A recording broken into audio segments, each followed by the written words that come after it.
My name is Pete Jewell, and I came to Needles in September of 1941, about 3 months before the Second World War. At the time of the war was declared, I was living with a section foreman here in Needles. My brother lived out of town, and he worked on the railroad. And 1942, 6 months or so after the war started, I think this is about the time that Pat began to bring his training into our area. I lived in Needles, and for that school year, and when school was out, I moved to Goffs, California, which is about 30 miles from here. My brother was working as a pumper on the railroad, which pumped water for the steam engines. As they went out of town, they had to take on water at Goffs. And at this time, Patton had a lot of his army up around Ibis and Goffs. They maintained a lot of troops in through the area, and they had a news outfit that come in from Los Angeles that began to sell newspapers to the area and to the soldiers in that area. They were pretty short on help, so I was asked if I wanted to sell newspapers at the army camp there around Goffs, which took up a few hours in the morning. We began to sell newspapers. My brother, he was working from 7 at night to 7 in the morning, and I was making more money than he was making, working 12 hours. Of course, at that time, it was not the wages that they pay today. A soldier at that time was making $21 a month. The newspaper people would drop the bundles of newspapers off along the lines of tents, and you would walk through the tents with your bags loaded up with newspapers, selling them. I come to the end of this one row, and all my newspapers were gone. When I come up on there, I thought, all they've been stolen. I got up there, and the wires had been clipped on them, and all the money that the newspapers were sold for was on top of the empty newspapers. And it showed me that how honest that these soldiers were, and at the time they were making $21 a month. I got acquainted with all the cook shacks and the PXs. I'd give them free papers. Of course, this was for a selfish reason, because I was allowed to buy things at the PX, and the cooks would always load my bags up with things that were rationed. Coffee, bacon, things that turned out to be pretty lucrative business for me. Then that summer, I moved to Needles to go to school, and a newspaper vendor here by the name of Sprague and Griffin, they contacted me and wanted to know if I wanted to sell newspapers around the area to the hospitals. We had, in fact, just east of here, up by the cemetery, they had a field hospital, and up on where the school, Vista, Colorado school is, up north of that area was where they had a station hospital. I'd sell papers in the morning before I went to school, and I was a pretty popular kid because I had free access to all the candy I could buy at the PXs. So everybody wanted to be my friend. Got a car coming through, got noise.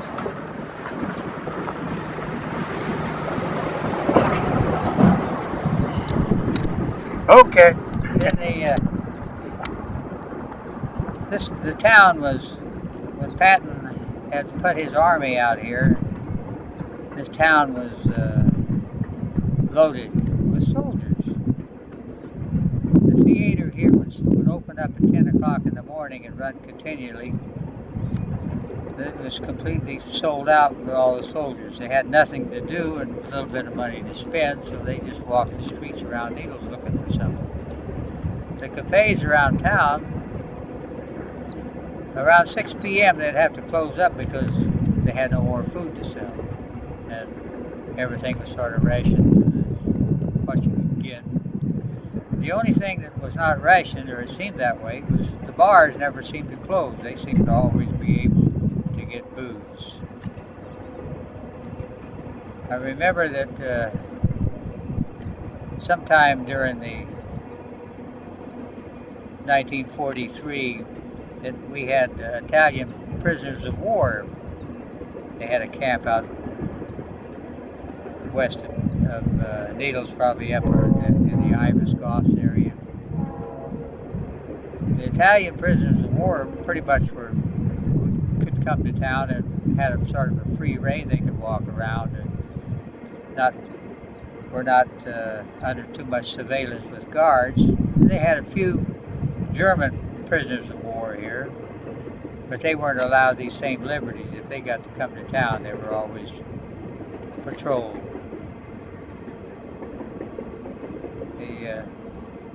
When the army finally left, the town just seemed to get along pretty much without them. We had the railroad here at the time, which had a lot of people working.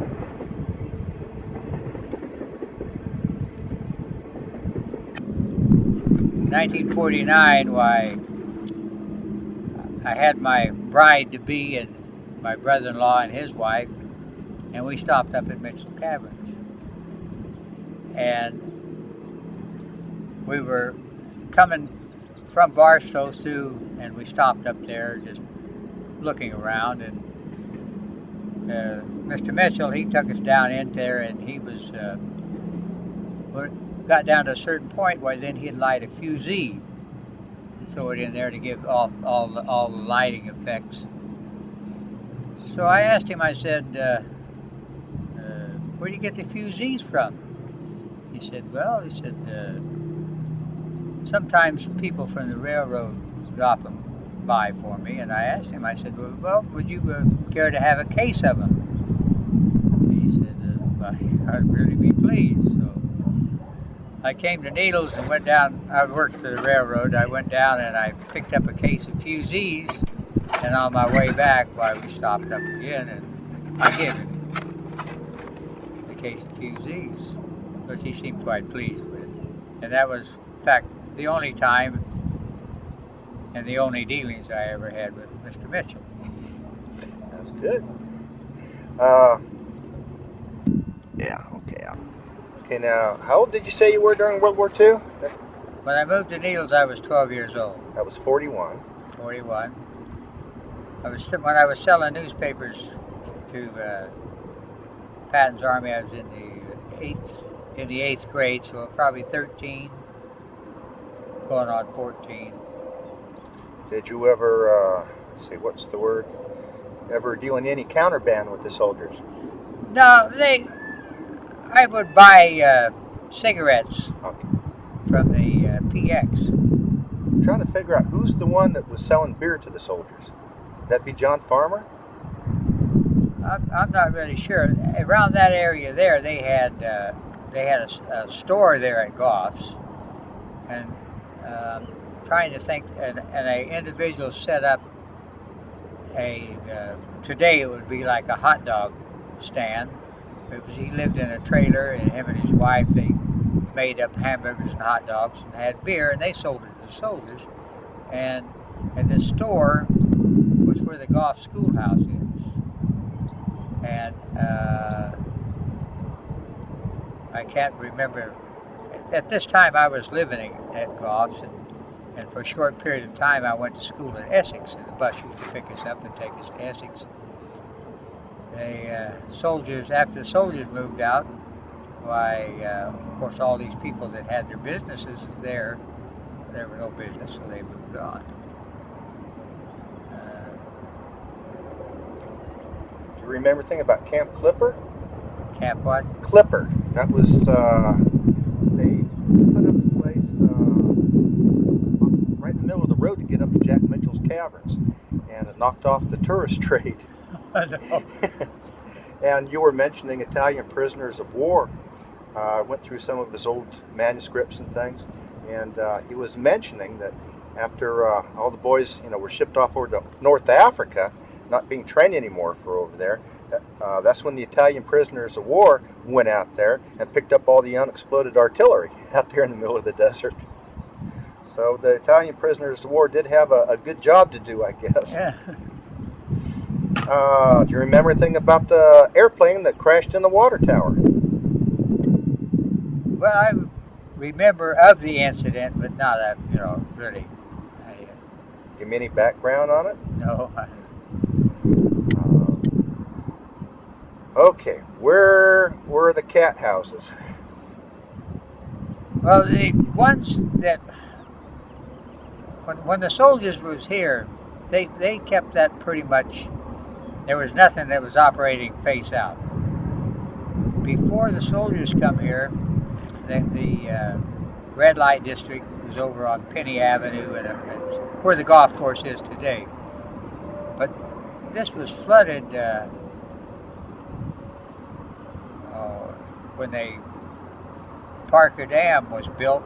I guess around in the 40s, 41, all that area was flooded and everybody was, all them places were out of business. They tell me that back behind the roundhouse, they had a wooden fence, and the men would open the doors. Open this wood slats and go through to get over to Penny Avenue where the girls were. And I've heard a few stories about the houses. I don't know whether this would be appropriate. Oh, everything is appropriate. Absolutely Or not, everything. They had an engineer that used to this and Needles. The white women would leave town in the summer, and so this is mostly the ladies over on Penny Avenue did the servicing of the men, during this time that the women were gone. The story goes that this engineer Perfect timing. would go over there and he would sit in the front of the parlor and read his newspaper, and the madam would say, "Well, which girl do you want?" And whichever one he picked, the girl would come out and he would continue to read his newspaper, and she would get a little hand waiting and whatever, and then he turned to her and said, "Well, I'll fuck you momentarily."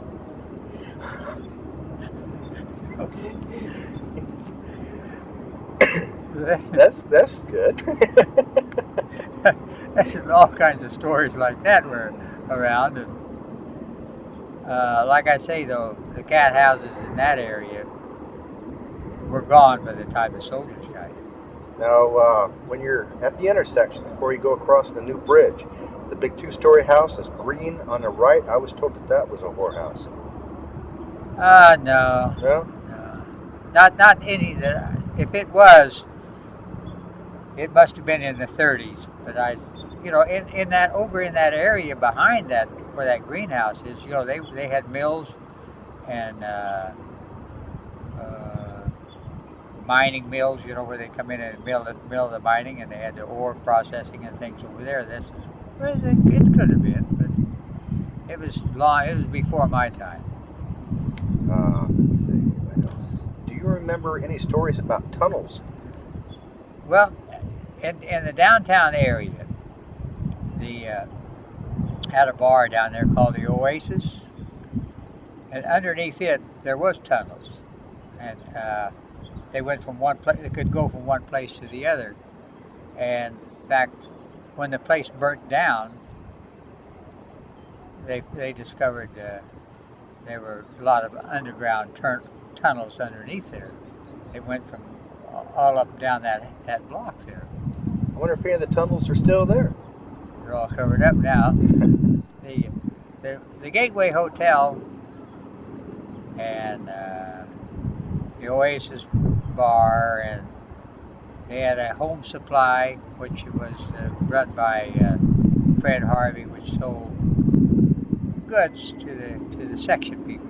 In fact, you had to work if you worked for the railroad, you had to buy your supplies. It was like the company store, and if you didn't buy, you got run off. You got fired. So this is how they keep the business going. You know, you have to buy, and their prices were a little bit higher. But at as the war went along, and they could not have this here captive clientele because they couldn't hire enough people, you know, at that time. So this sort of went down the tubes and dissipated down, you know. I can remember buying. They took pawn in there for the Navajo Indians used to bring their stuff down and they would turn it in and for money, pawn, you know. And then they would pick it up and then this home supply would sell it. They had quite a little bit of wares there. I remember buying a couple of bracelets there that if I would have had the forethought to know that this Indian jewelry would be so expensive, I would have put all my money in it. But a couple of bracelets that I bought for, I think, $10, $12, they'd probably run me, if you bought them today, they'd probably be around $3,000. They were really fancy type bracelets. You say the Indians pawned them here. Were those the Mojaves? I'm not familiar No, with the no. Mojaves No. dealing in. Navajos. Okay, Navajos was what worked on the railroad. Oh, okay. I got it. See, all your sections out here employed a lot of Navajos. They could take the heat and Well, the Mojaves were not too interested in working, I don't think. And the Navajos were, I think the railroad was required to hire a certain amount of Navajos because they went to their reservations up around the Fort Horn area. And part of this negotiation for them going through their land was that they had to employ X number of people, or keep them. They had to hire Navajos to work. So I think this is why we had a lot of Navajos work in the area. let's see. The Mojaves, the Mojave women used to go down where the depot is. On the track side of the depot, the passenger trains would come in, and the Mojave women would sell their beading work. And when the people got off the trains. Now they were still doing this up in to the late 40s. But previous to this here, that the trains come in here, Fred Harvey set up these eating places just about where a train would make it by mealtime.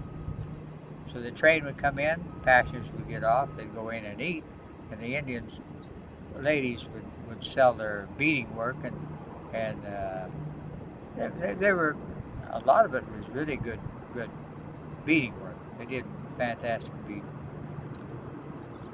So then when the passenger trains began to put on diners, they no longer stopped here, except they stopped here to water the trains, service the cars, and change crews. And people would get off, and they would sit out there and wait for the trains to come. And when they come, they'd walk up and down the platform with their handful of beading wares, you know, and make a little money, I guess. Let's see. I got a question about the old Needles Airport. You know, the building up the road there, it says airport on top of it. Yeah. When was that shifted out a little bit further? When was the last time that was an airport? Well, I'm trying to think.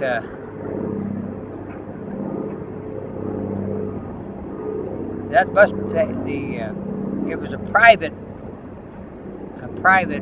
airport, and then when it went out to there, it went to the federal government, got involved with the FAA, and I remember that they got one of the people that was involved in the airport. His name was Tracy, and this must have been 1947, that he was flying a patient to San Bernardino, and they crashed someplace around Cajon. All of them were killed, the patient and also this Tracy. He owned a trailer park down here, 100 Savola Street, down here, right where that.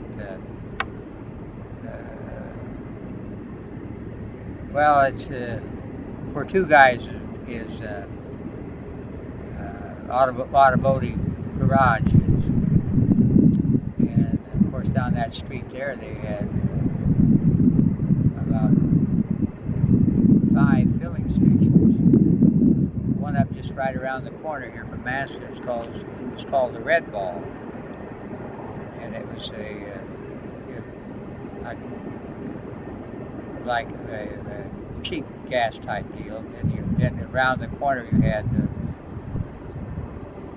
a Chevron station, and then you had a Mobil station. Then as you turn the corner going into Needles, you had the Palms Motel. There was a gas station there, and one across the street. Then as you went down into downtown Needles, they had 5 or 6 stations, gasoline stations. Then right across from where the show, or the Masonic Temple is, they had a big Standard station. The difference between a Chevron station and a Standard station in those days, Standard stations were company stores. Chevron stations were franchises. And I think they did away with all that now. There's only the Standard and Chevron. You can take a break now if you want. All right. Okay, tell me that again now. Just east of here, the Army had a field hospital right up there next to the cemetery. And this was, they had their hospital was in tents. And it was where all the soldiers were, any of them injured, wounded, or whatever from self-made catastrophes out here, snake bites, wrecks, whatever. They were all treated here. Any illnesses. And like I said, up past the where Vista, Colorado School was a station hospital. This is where they had buildings made out of wood, which later on were left, and the people of Needles sort of upstyled with all the building materials. A lot of places in Needles, lumber being short, a lot of them were built by the station hospital after they left and was abandoned. See, was it you that told me that I could still find there's a fence around here someplace? It's still made out of that steel decking material from Camp Ibis. You or somebody else told me that after the war, everybody from Needles just went out there and harvested all the goodies. Well, there's a lot of fencing, the landing mats. Mm-hmm. There's still, my house, right next to it there, it has a landing mat fence. And it came from Ibis? It came from the Army, whether it was Ibis or where they must have been. That was the only place where they had any airplanes coming to land or whatever, anything. They used that landing mat for to set it down if they got stuck and things like that. But there were, in fact, a lot of places in Needles that had landing mat fences after the war. Now, do you remember where the emergency landing strip was in Topak? No. You don't remember? Okay. You said, let's take a break, and then you started telling me a good story. date nails were the year that they were put in the ground on the railroad. This is how they kept track of when they put ties in the ground. And they quit this date nail sometime in the 60s. But up until the 60s, you could go out any place on the railroad here, and any tie had a date nail in it. But people have made collections of date nails, so you can go out there and it's hard to find any date nails. Up until maybe in the 70s, they quit. But every person that worked for the railroad and the operating department had to have a watch that was approved, a railroad approved watch, and they had to have a card on it, and they carried the card with them that said it had been inspected, cleaned, or whatever, and that had to be done once a year. So the watch inspectors were sort of had a captive bodies type business, because the railroads required their employees to have these watches, which they had to make sure that they were in working order and tested. And Ben Hill was at one time he was a watch inspector. At one time he worked down at the Santa Fe on the railroad in the office. I worked with him. Oh, no kidding. He come in, well, he hired out, and I don't think he liked the railroad work too much. Too much night work. Now, what did you do with the railroad? I was in the clerical department. I was a crew dispatcher, and then I was the agent when I retired.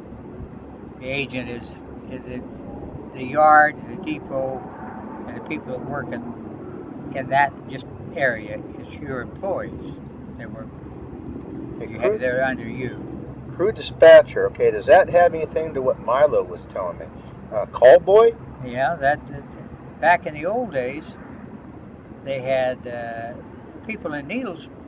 They didn't have phones, so in fact, I worked as a call boy and hired out in 1945, and you would have to go to these houses and give them their calls, and they were required to have an hour call, or if they didn't have an hour call, they could take an hour before they got to work, just to get up, get ready, eat, pack their lunch, and go to work. And many times that people had certain windows that you had to go to call them. And this is 2 or 3 o'clock in the morning. You go up to their house, being new. If you knocked on their front door and got them up, and they had to come to the door to get their call, they really ripped you. I mean, you got your pedigree read off. So it didn't take long to learn where everybody lived, where they stayed, and where you had to call them. This was, mostly at nighttime. And the town, when I worked, it was divided into 4 sections. Where we are now, this was called the 4th zone. And they had the 2 zone was up on the hill where the housing project was. The 3 was down in the mid-town. They had, at nighttime, they had 2 call boys on the 3 zone because of all the passenger trains. This was the time they were running maybe 22 passenger trains a day through here. And they had all the crews had to be called. So in the downtown area and the rec halls and reading rooms is where most of your passenger trains stayed, because half of the crews both ways were either Los Angeles men or Winslow men, and they were away from home, so they stayed in these in the Fred Harvey reading rooms, or in fact, I think the company took them over. And I worked all 4 of the zones, and you walked. You were on foot. You walked. All this place here, you walked. For a while, they were trying to put bicycles in and update everybody and so you could cover more space, but that didn't turn out too too well of a project. It was. Do you have anything that you can remember that would be fairly interesting to the public about the wartime, the railroad with materials and troops coming through here? Did they have guards on the flat cars guarding the tanks or anything like that? I don't. There was never a whole big scare about sabotage or anything like that. They were so far out in the boonies, it would take somebody weeks to get here, you know, if they wanted to try to sabotage something. Well, certain precautions were taken, but I don't recall any extra guards. They had usually, if it was a solid military train, they had a caboose ahead of the working caboose with guards. And when the train stopped someplace, the guards would get up and walk the train. And then, but when the train would whistle off, they'd walk back and get on the caboose and they'd take off. The hobos must have had a rough time of it back then. What? The hobos must have had a time of it then. Hobos never got on a military train. That's what I'm saying. No. They were, but, you know, they had so many trains running, why would they want to get on that? Because they were usually slow-moving trains anyhow. You'd want to get on something that moved faster. Now, what's the story I hear about the German spy? About the spy that lived in Needles? I don't. I heard that, but I don't believe it. You know, I think that. Why would a spy want to live in Needles? You know, I mean, what would be here to spy on? You know, the Army, when Patton was here, shit, that was pretty well publicized. So why would a spy want to be here? You can pick up the newspaper and read about it. Down from where we were sitting, taking the pictures by the cannon, across the street from that place, there was a Sprouse and Ritz store, a J.C. Penney store. Shuey was the man that had a fruit and vegetable stand, which is right where the vacant lot is. They had right to where the pawn shop is. Then next to that there they had a bowling alley, and they had the bowling alley and bar. And at the other end of that street they had a bar, and they had a hotel. They had a restaurant. They had a liquor store.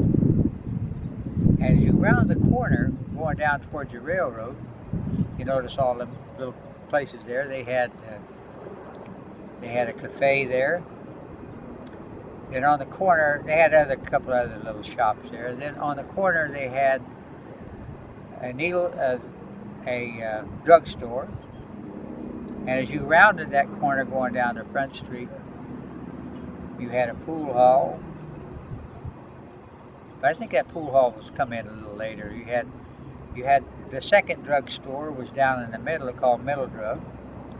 And you had E.M. Nichols Mercantile Store, which was a big dry goods store there that had all kinds of Levi's to whatever you wanted to buy. Next to that was a cafe, and then on the corner there was another cafe. In the next block, they had, in the next block, the Odd Fellows had a hall there. You know, that's an organization like the Elks and Moose and whatever. It was upstairs over the Home Supply had their place there. They had a bar there. They had a barbershop. The Gateway Hotel was probably the tallest building in Needles. I think it had about 5 floors in it. It had an elevator. Then an elevator in Needles? An elevator in the Gateway Hotel. Then going on from down the line there, they had, this is where the pool hall originally was. They had a pool hall. And on the next block, they had a place, they had another cafe and a bar called Jim's Cafe. And it was affectionately known as the Bucket of Blood. And then where the fire, that's about where the fire station is now. Then the buildings there that were on the corner was a Coke plant, where they bottle Coke, bottling plant. Right across the street, which is nothing there now, it's a vacant lot type deal, was City Hall and the jail. It was in that area. In fact, I was a resident down there for a few days in 1945, I think it was. And probably come up on one of my most embarrassing moments. They used to take all the prisoners that they had, and they would march them up the street to the Grandeur Cafe to eat your one meal a day. And I was marching up this street, and coming down on the street was my girlfriend and her mother. So I'm trying to inch my way ahead of the rest of these jailbirds so they could mistakenly think that I wasn't with them. So as I get about even with them, this policeman, he knows what I'm doing, and when I get about even up with, hey, get back with the rest of these guys. Probably this is one of the reasons why I don't like police today, because of that. Probably one of the most embarrassing moments in my life. But I refused from there on to go up to the cafe. I would not eat anymore, so they would bring me down sandwiches.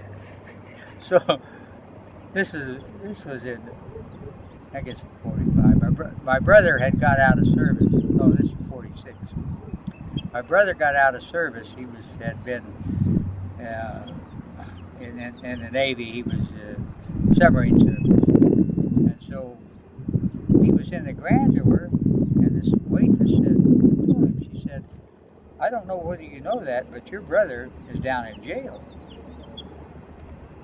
And so here he goes down to the jail. But in the meantime, what they had me in jail for is that I had a draft card saying that I was older than I was so I could play pool. And I got busted for that. But anyhow, my brother shows up at the police station. In the meantime, I had been released. Now, my brother was a big man. He was about 6'2". He weighed a little over 200 pounds. Largest man in the submarine fleet. And so when he gets down there, he is in a really tyrant mood. So he wants to whip the whole police force, and he calls them a bunch of 4F motherfuckers, and invites them all out. Man, they're trying to get away from him, and they don't want to have, because he's just a returning veteran, and been to war, and most of these guys were just what he told them. They're a bunch of 4Fs. You know what a 4F is? See, my dad was a 2FO. He was two. You know what that is? Too fucking old. Yeah, but no, a 4F. See the classifications: 1A, 2A, 3A, 4F. Health wasn't your body's out of shape, flat feet, something like that. Yeah, or bad lungs or whatever. But anyhow, they they had told me, the police had told me that I had to leave town. And so my brother made the second trip down there, and they told him, no, that's okay. So, but anyhow, I didn't have to leave town. But this is when police had a little more leverage than what they do now, I guess, in certain ways. But interesting times. Let's see. Got busted for a fake ID. So you played pool. Yeah. Okay. Now you were mentioning some of the buildings on the street there, and that was on Front Street. Front Street, and my dad and my mom. Well, my dad used to like to go the couple up, Well, that started later, but that Okay, but that seemed like a big building, an awfully big building. well that was where the that's where the pawn shop is today. That was where J.C. Penney's and the couple up didn't get started until. I thought the couple up was further on down. No, it was right directly across from there. Okay. The rails is right across from where the depot is now. And then a little further on down was the Oasis. Now, where was Irma Watkins' husband's barbershop? Okay. In the 40s, he had a place right across from the park. In that building over there, there was a barbershop there. He was there. A little later on, he moved up onto right. Well, let's see what that F Street, right up behind the old theater, where that air conditioning place is. He had a barbershop there. Okay, now there's 2 theaters? No, just one. Just the one. Just okay. one. That was. Masons had their place on top of the theater, Masonic Temple. Okay, because I remember a long time ago, there was some kind of a bar upstairs. I went into the bar, and the building looked like it was the back of a theater. Okay. Okay, now the Elks, as I went down Front Street, I forgot the Elks. They were right above, they were in the second story of above Nichols, where the guy that had the dry goods store. Above this was the Elks. They had a bar and whatever they used to have. But if you look across from that looks like an old theater. Up around the corner here is where the swimming pool was. To the left? Huh? Yeah, to the left up here. In fact, I think it's still part of the cement. It was, the dressing rooms. It was like the old boardwalk down in around the ocean. They had wooden lockers, as you see over here where the cement is. That's where the swimming pool was. The lockers and bath houses right above it, where you went in and changed your clothes. And then above this here is the swimming pool. When I was in school here, they used to bus us down here for our PE.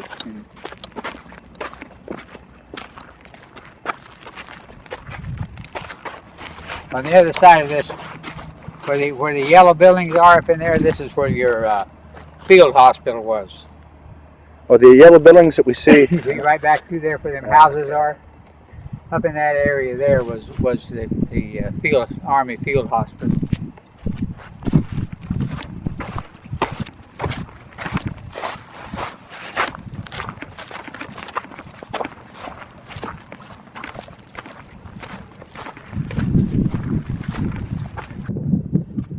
See, where these around the edges, you see where all that stuff was fallen in. It was where the dressing rooms were around the whole thing. Now, I take it they didn't move these box cars in until later. Probably, I don't recall them. Mansker probably moved them in at a later time. About where that building is over there was where this place was called the Red Ball. It turned out to be a bar and later on, I'm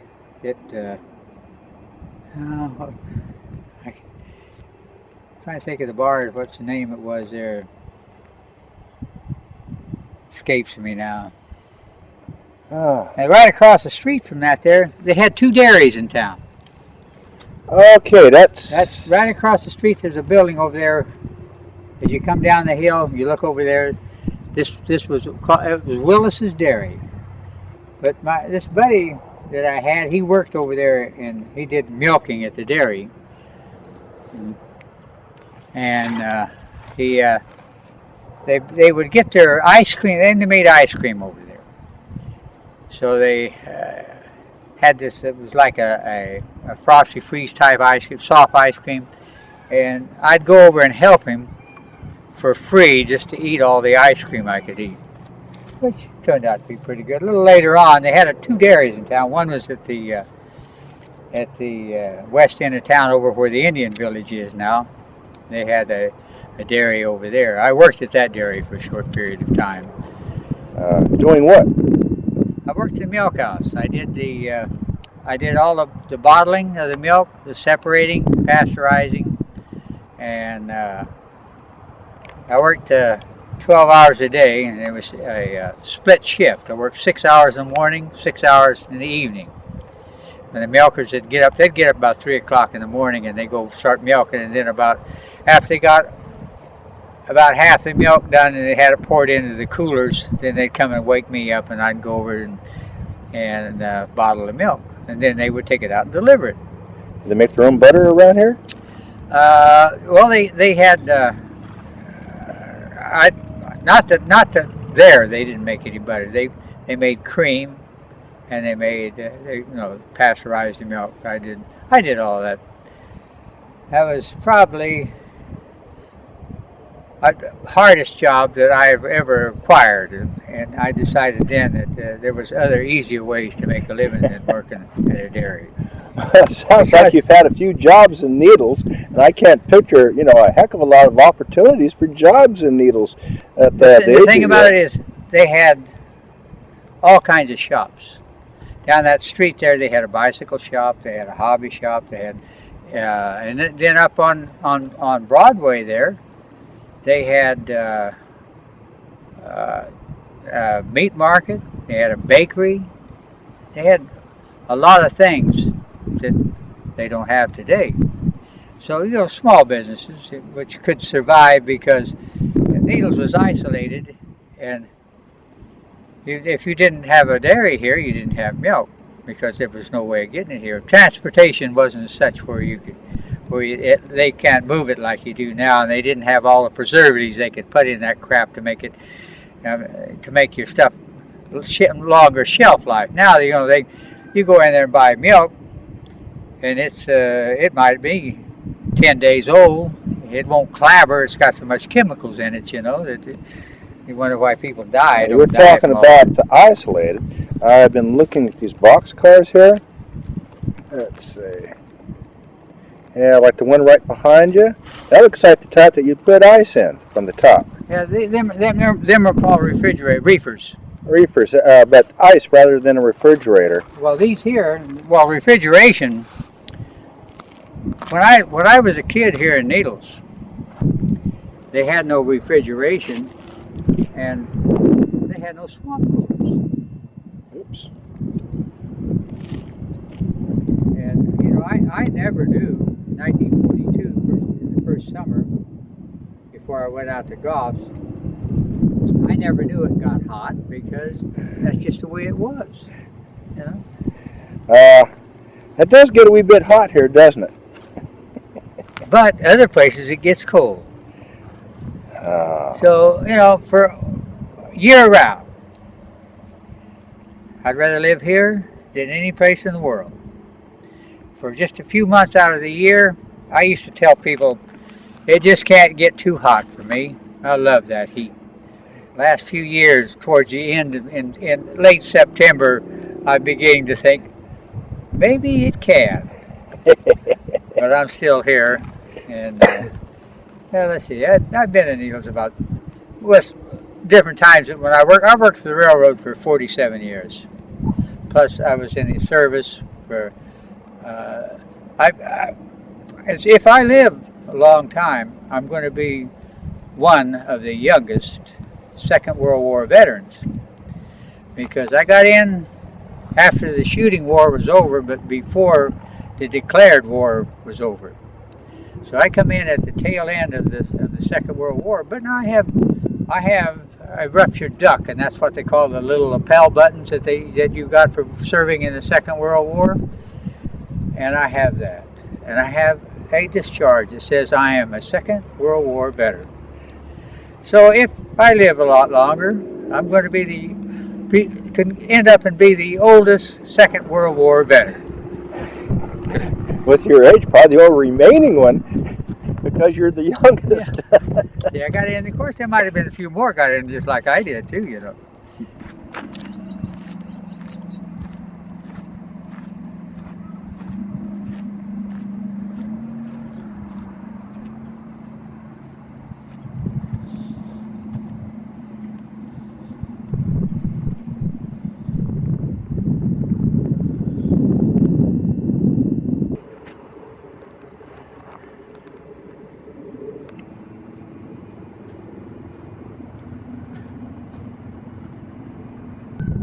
You're looking for nails with dates on them? Date nails? Yeah, I just look and see if there's any there. I think it all, either he removed them or, you know, they're a collector's item now. People have complete sets of date nails. You know, starting back in the 1800s, Mm-hmm. going all the way up